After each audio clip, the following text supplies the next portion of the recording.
recognized. Thank you, Mr. Chairman. Chairman Powell, welcome back to the committee. You've spent a lot of time with us in the past. Inflation is currently surging at its highest rate in 40 years. And while I appreciate the decision that the Fed has made to begin tapering, I'm concerned that the Fed missed the boat on addressing inflation sooner. A lot of us are.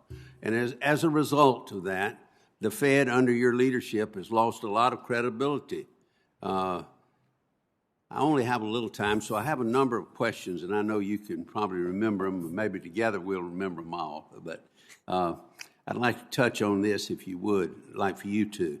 Why did the Federal Reserve initially forecast inflation to be transitory? Secondly, has your view on the threat of inflation changed? Why? What assurances can you provide here today that the Fed has a better grasp today on inflation than a year ago and so forth? And what factors have caused the U.S. to have greater increases in inflation compared to other developed countries? And I guess lastly, yes, how important is price stability to the American people? And that's a lot of questions, but these are all relevant to your job. Thank you. Respecting your time, let me go right through these. First, let me say price stability is half of our mandate. There's no basis in the law for preferring maximum employment over price stability or vice versa. They're equal. However, at different times, one of them is farther away from its goal, and that's the one we need to focus on a little bit more.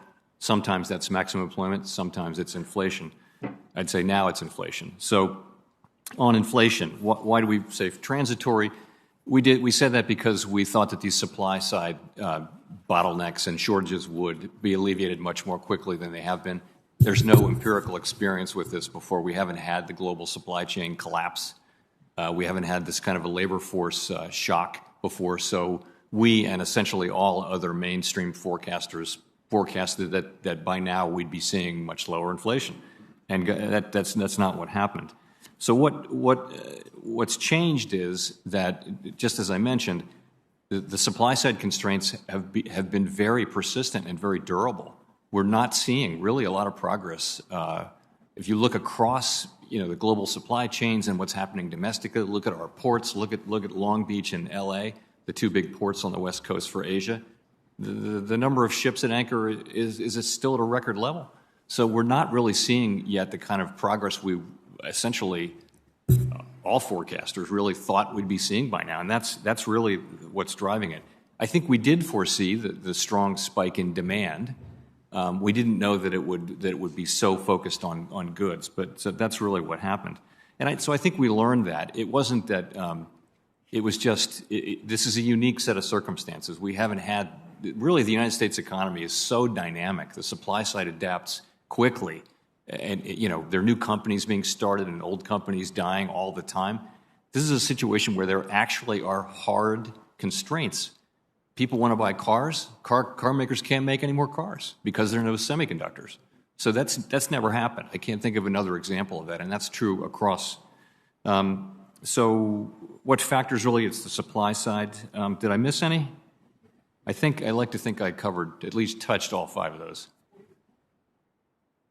What have you really learned and you would share with your fellow Board of Governors to get a grasp as much as you can on inflation?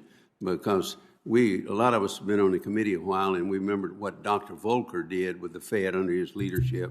And it was draconian, but it worked.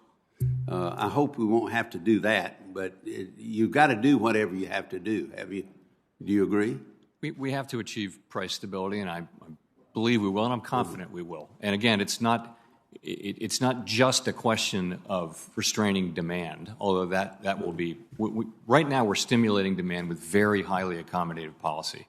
As we move through this year, we will, in all likelihood, we don't know the future, but if things develop as expected, we'll be normalizing policy, meaning we're going to end our asset purchases in March, meaning we'll be raising rates over the course of the year. At some point, perhaps later this year, we will start to allow the balance sheet to run off. And that's just the road to normalizing policy. That's what we're going to be doing. Of course, we're committed.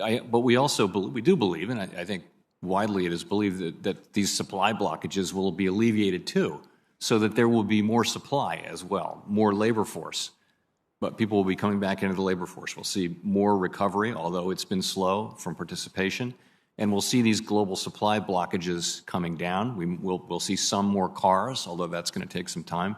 And that will help as well, getting supply and demand back at the same level. Senator Menendez from New Jersey is recognized. Thank you, Mr. Chairman.